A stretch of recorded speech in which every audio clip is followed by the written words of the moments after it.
That's my secret, cat. I'm always angry.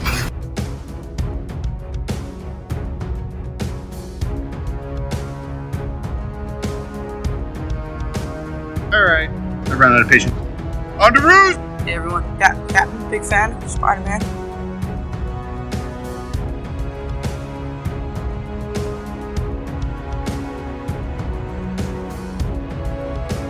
Avengers!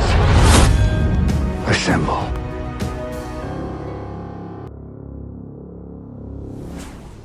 Hello, Peter. Hello and welcome to the Infinity Saga and Beyond, an MCU fan podcast. My name is Jordan Wiegand, and today we are talking Miss Marvel as we recap episode 2. So, if you have not seen episode 1 or episode 2 of Miss Marvel, it might be time to pause the podcast before we continue because it will be spoiler filled. Okay.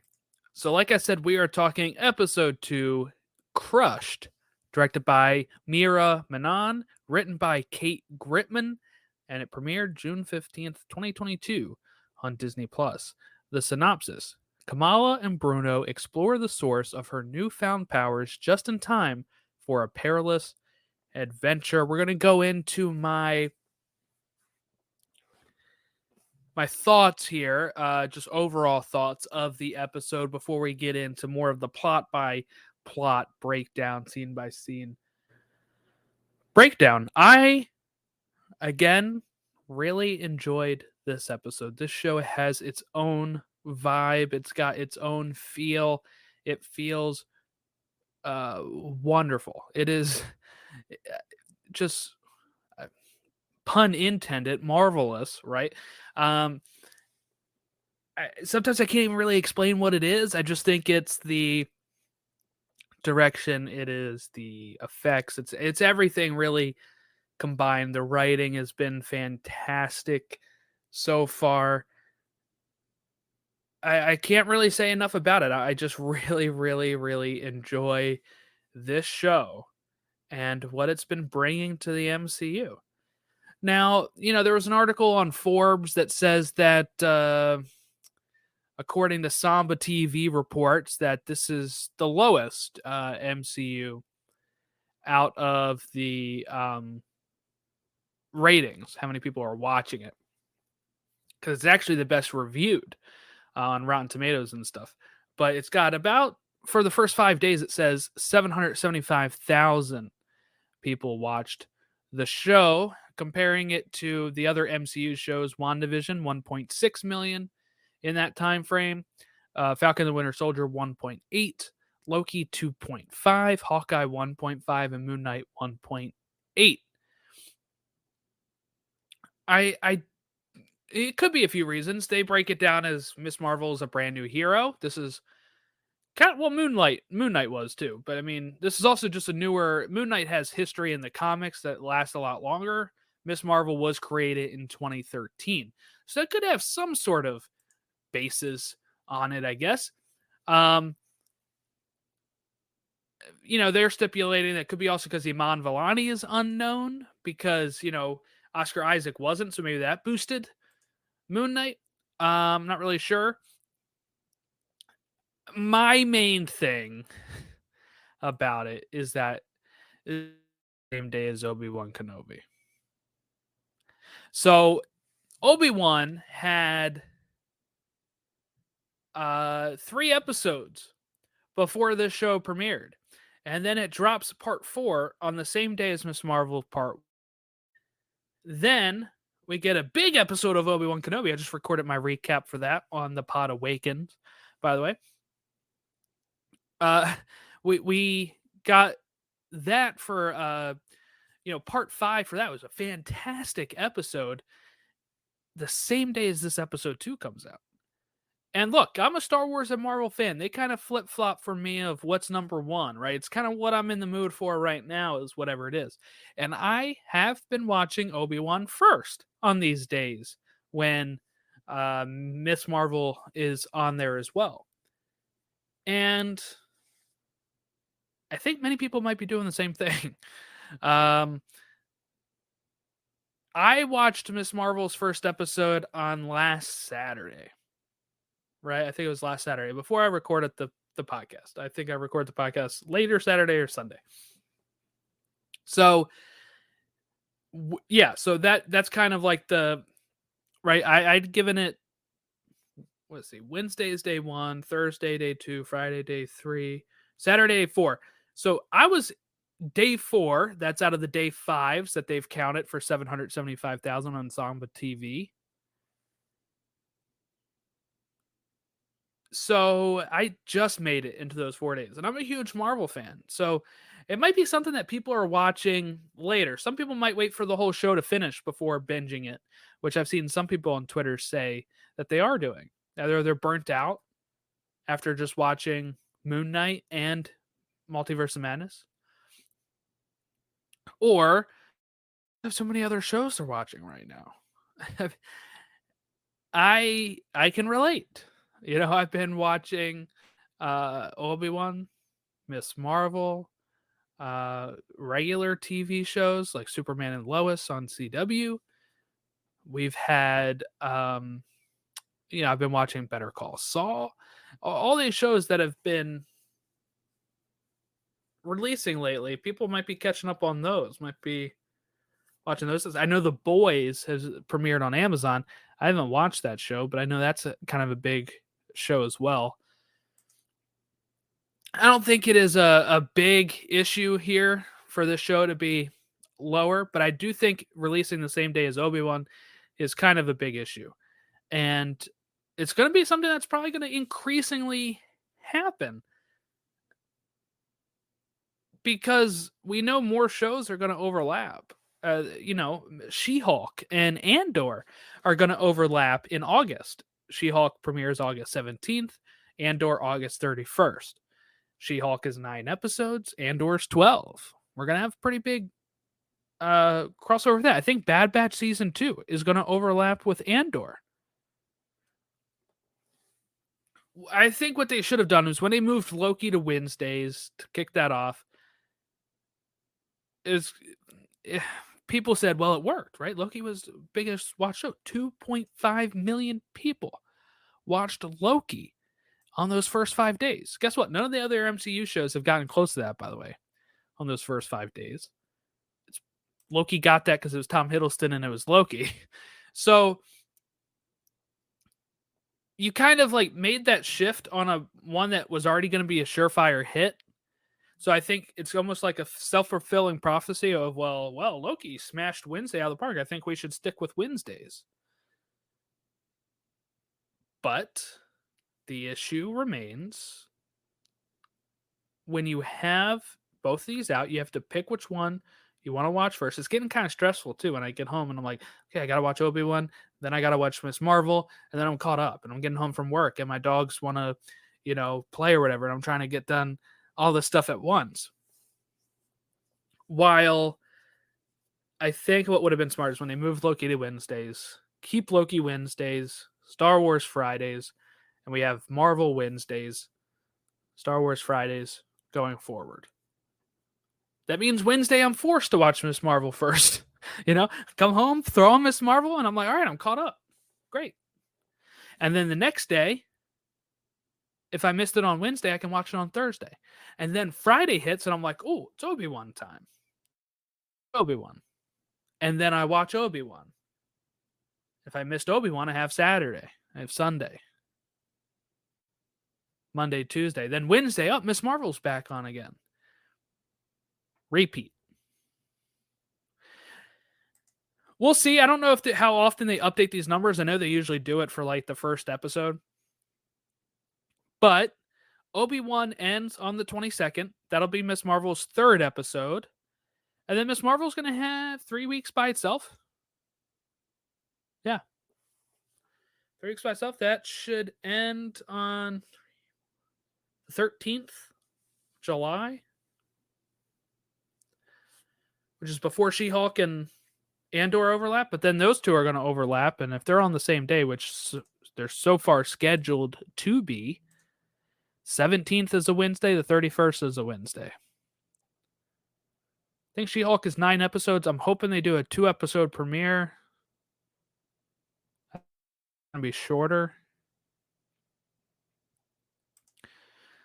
All right, let's get into the actual episode, though. I just want to kind of get that out of the way of why I think maybe it was underperforming a bit. Probably a few reasons, just, again, no big name attached. This is what Forbes is saying, right? That's their suggestion. No big name attached. Newer hero on the same day as Obi-Wan Kenobi. They also had aimed at younger. I don't really think that's the case. Honestly, I think this is just very family friendly, which I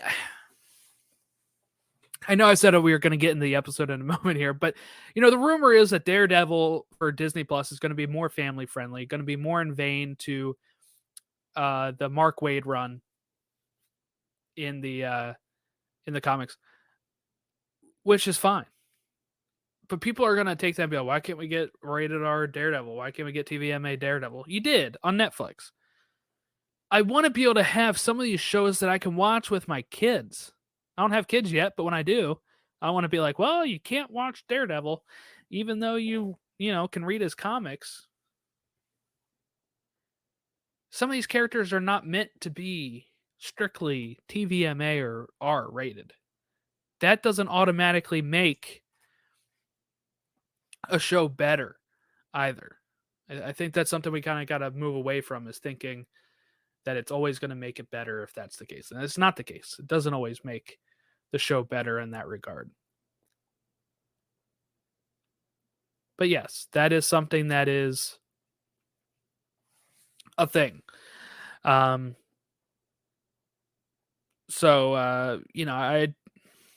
It's whatever.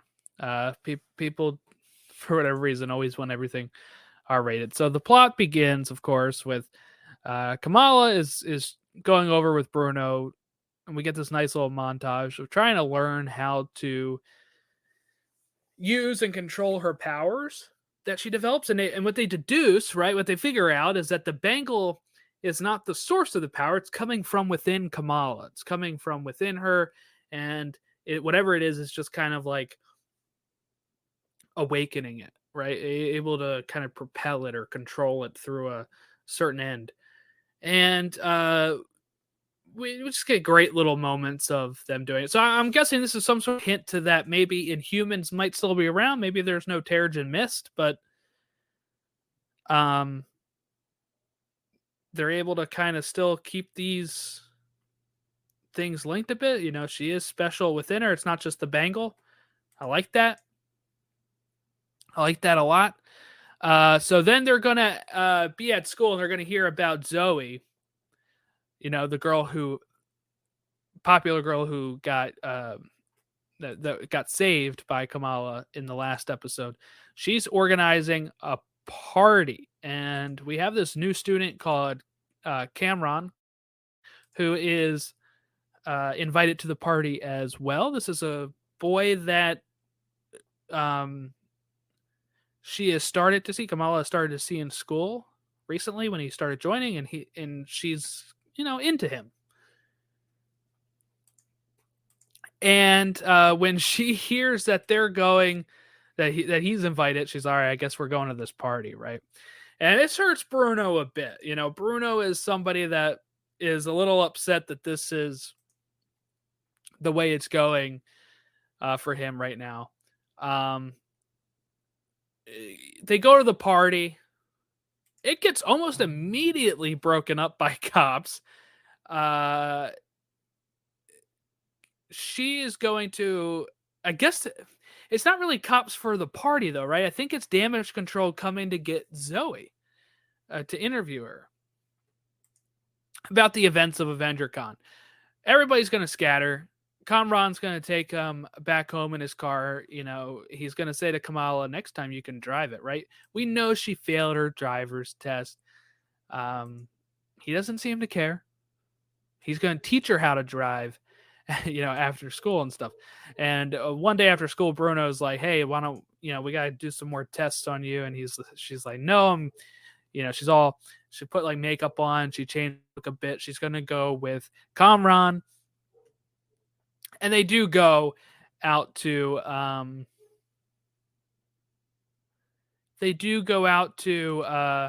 like a, I wouldn't say dinner because they're going to. She runs into her brother and says she'll see him at dinner later, but like coffee, I guess, or like a little snack at whatever place they're going to. And they have this conversation. It's a nice, charming scene. She sees her brother. They hide behind the menu. The brother comes in. She tries to play it off like this is some sort of cousin or long lost cousin. Her brother falls for it. He even says like, "I think I remember you" or something, right? But she is going to get a vision at some point of a mysterious woman who we'll later see at the end of the episode. And during this dinner,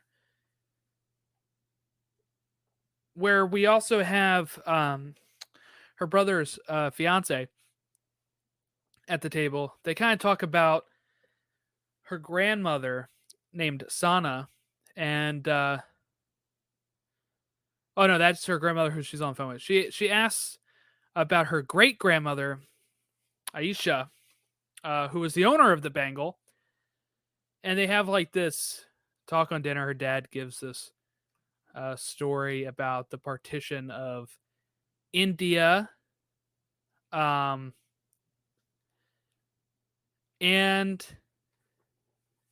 she calls her grandmother Sana on the phone and is trying to get more information on this. I like the scene where her dad is trying to get in and she, like uses her power to kind of close the door to stall enough time to make it look like she was sleeping and try to get more information, but she doesn't. And yeah, we get that story about the partition of India earlier that day where, Sana, the grandmother, lost her way and was able to somehow find her way back to her father. And they're not really sure how. I'm wondering if that's like the Bengal. Somehow the Bengal is going to lead her there or something. Or I'm not really sure. I don't have many theories on it. But Damage Control is interviewing Zoe at the same time here. And they're trying to get her all twisted into words, what she's trying to say. And she kind of lets it slip that the person was South Asian. And Damage Control is going to go out and do this. Now, the guy that we know from No Way Home, he kind of feels bad about this. He's like, hey, just make sure you're doing this respectfully. Because the other girl's like all business. The other woman's like all business. She's like, I don't know. She's got like this weird thing. I think she's going to be like a bad person. I don't know. I think we can trust the guy from No Way Home. I don't think we can trust this lady. It's my thought here. Now, we get this great scene too where, at one point they're in church, or not church, but the mosque. And we have her friend, Nakia, is running for some sort of position in the community through the mosque to make some changes. And they're at like this celebration where they're all, her, Bruno and Kamala are going to split up and try to, fundraise or almost like going door-to-door campaigning, right, for Nakia here, who is going to go up to Kamala's father and is going to really lay on the charm here and really lay on the guilt trip to try to make him vote for her. And I'm guessing it's going to work. I don't know. She kind of like, the person she's running against is his friend, so he feels a little in between here, stuck in the middle. But we just this was a really good scene too. Just overall, the vibes of it. Here's where you're gonna go, and like the writing on the screen, and I don't know. I just thought it was really great the way that it was laid out, and I really enjoyed this part in particular. So while they're there, though, at some point later in the day, and when they were at the mosque too, Nakia's shoes got stolen, and we're gonna find out who the bandit was. It's the little kid who's about to fall from the clock tower because he's wearing those same shoes. But yeah, so he climbs up there. He's like taking selfies with himself up there, and he's gonna lose his footing or whatever. He's gonna fall, and he's going to hang on long enough for Kamala to change into her Captain Marvel outfit and start trying to use her powers to go bring him down. And she doesn't have a great time with it. She goes, everything's looking pretty smooth when she starts dreaming of like trending on Twitter because of it. Is the power starts to fade a bit, and the boy is going to fall, and she has to kind of keep throwing crystals underneath of him until he hits the hood of a car. Now he's alive, but not as safe as a landing as you would want as a superhero saving somebody. And she kind of runs off very kind of disappointed in herself, I think, and disappointed in what happened, a little embarrassed. And then the Department of Damage Control people are going to show up, and before she can get caught, Kamran shows up with his mother and asks her to hop in. And the mother that we see at the end is the woman who she's been seeing in her visions. So it's kind of the overarching plot of all this. Where do we think it's going? It's a good question. I do think that maybe they are Inhumans, Kamala at least, and that she is that she is Inhuman.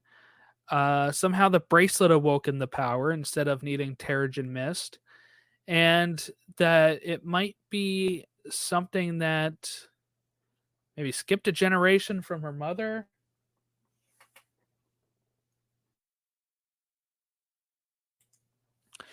And that her grandmother used this power to somehow locate her father and find her way back during the partition of India. I don't know. It's kind of a very interesting premise of where this can go. We have our side plots of Bruno, the side plots of Nakia running for office for the mosque. But the overarching story, I feel like, is just getting started here. There's something about Kamran, right? And if people don't want to know the comics version of Kamran, I suggest you maybe turn off the episode now. But gonna give it 5, 4, 3, 2, 1. Kamran is an Inhuman in the comics as well. He is in the comics more of a family friend to Kamala. Knew her when she was young as well. It's a little different in this sense. But I'm wondering if we'll find out he has some sort of ability in our universe, in the live action MCU. In the comics, he's got some sort of biokinetic charges and bioluminescence, where he can glow a bluish white energy. I'm not really sure, though. I think he is linked to an affiliation called the Lineage Gang, which I'm not too familiar with. They've appeared a few times in Thunderbolts, and I guess Miss Marvel. Definitely shows Thunderbolts here. But they are some like looks like villainous organization. He's got some sort of links to them. I'm not sure if that's what we're going to see when we get to that point in Miss Marvel, but I do think it's something to keep an eye on and say, hey, I think he's not going to be the best, right? He's not going to be great, I guess. They got some sort of ulterior motive. I think they're there to kind of meet Kamala. I think they knew she was there or something. That's the kind of vibe I'm getting. I'm not really sure what the overall reason would be. Might have something to do with that bangle. My kind of thought process is that somehow this person's mother, Kamran's mother, knows Kamala's family, knows the story of what happened at the partition of India, wants that bangle for some sort of other reason, and is going to try to use Kamran to try to get her to give it over. I don't know.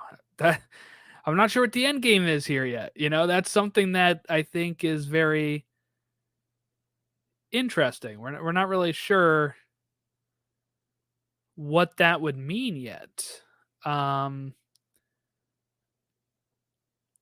Yeah. I think it'll be interesting. I think it'll be very fun to kind of see where this story can go. But I kind of feel like the same way I feel last year. Last week. You know, last week was kind of a short recap because I felt like, oh, this is great setup. Don't know what to do. I think we kind of got more information in this, right? But we were just introduced to Kamran. We were just introduced to his mother. And there's still this mystery of who she is, why she's seeing visions of her, and the background of her family. So I'm thinking we're going to kind of get little nuggets each episode of where this is ultimately going and what the actual thing will be. I think at some point she will have to probably fight Kamran or his mother. I'm not going to say he's totally bad guy. Maybe he'll kind of see the light and say, Mother, I'm not going to do this for you at a certain point. I don't know. That's a good question. I'm not really sure how to feel about that, what it's going to be like. Let us know your thoughts. Let us know what you think is going to happen in the show here, because I am puzzled on where we're going here. And that's not a bad thing. I think that's actually one of the best things. It's not kind of not knowing where to go. I was just talking about this on the Obi-Wan recap, that people have been kind of impatient with a lot of these Marvel shows and Star Wars shows of, okay, but you didn't answer the questions in the first episode, so now I'm upset.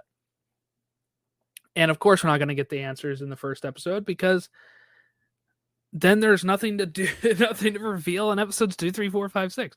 So the way that we feel in episode 2 right now of not having all the answers kind of feels similarly. I feel great about that. I can kind of sit here and speculate. But I think sometimes the speculation falls a little flat at times, because this is such a brand new character to Marvel Comics and to the MCU that we're not really sure what to expect. We know Damage Control is somehow going to come into this. Been in it, they're going to still try to hunt her down. And again, I think the one agent way home he might be somebody that helps put together the Young Avengers, maybe. I don't know. Or he's somehow going to, like I said last week, going to link into the Secret Invasion, the Marvels side of things, and be able to link her up with Carol and Monica. Or, I don't know, maybe he will be some role for Young Avengers, the Nick Fury of Young Avengers. Like I said, I'm not really sold on the lady, though. Just the way that, the guy from No Way Home had to be like, hey, just be careful with the way you go in here. That to me makes me think that he knows she's going to be going in way over her head, I guess. think her name is Deaver and his is Cleary for damage control. But yeah, overall, I'm really digging the vibe of the show. I think, once again, the way that they do the text messages when she's texting Kamran and it's like in her bed sheets is the responses and stuff. That is great. That is fantastic. I really love that look and how that is going with it. But other than that, right now, I don't think we have too much more to talk about. I love that. I love that Zoe named her Nightlight. Kind of reminds me of Night Monkey from Far From Home. I love that. At some point, she's going to somehow shake that off and call herself Miss Marvel at some point, right? But I just love that they named her. Like Zoe just kind of came out of like when people were asking her in school, like what the person's name was. She's like, Nightlight? Yeah. Yeah. And then, when Kamala goes to save the kid and everybody's like, oh, it's Nightlight. Like that was funny. I really enjoyed that scene as well. But yeah, I wonder what we'll learn from Kamran in this show. If they're going to take his comic stuff and use it or not, because sometimes they don't. So it'll be interesting to see what they do with him.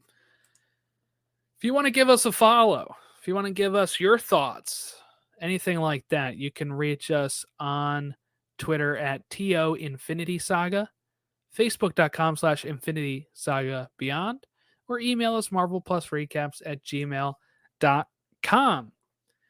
I will be going to Salt Lake City. Did I mention that on here?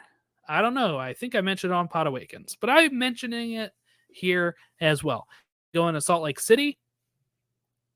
I leave Tuesday night, so I will be watching this episode on Wednesday at some point, and I will be taking my microphone and stuff like that, so you should still have a nice audio episode for the podcast. Nothing should disrupt me releasing episode 3 recap while I'm there. I know what you're probably thinking. You're on vacation. Why would you record a podcast? Well, my wife is there for business reasons. I'm going to have a lot of alone time I'm there for a whole week. I'm going to have a lot of alone time in the hotel. So I decided I'm going to grab, my mic and take it with me, and we'll record a podcast while I'm there for Obi-Wan and for Miss Marvel. And then I got to do our soccer podcast with Logan, Stateside Soccer Show. So I'll be doing all that while I'm over there as well. But yeah, reach out to us. Follow us on Twitter, Instagram. We have an Instagram as well. I think it's To the Infinity Saga and Beyond on there. We have I don't know.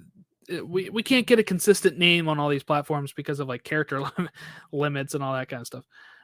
So let me check. It is To Infinity Saga and Beyond. There you go. Yeah, check that out. Have a great rest of your week. We'll catch you next time for part 3's recap of Miss Marvel. See you next time.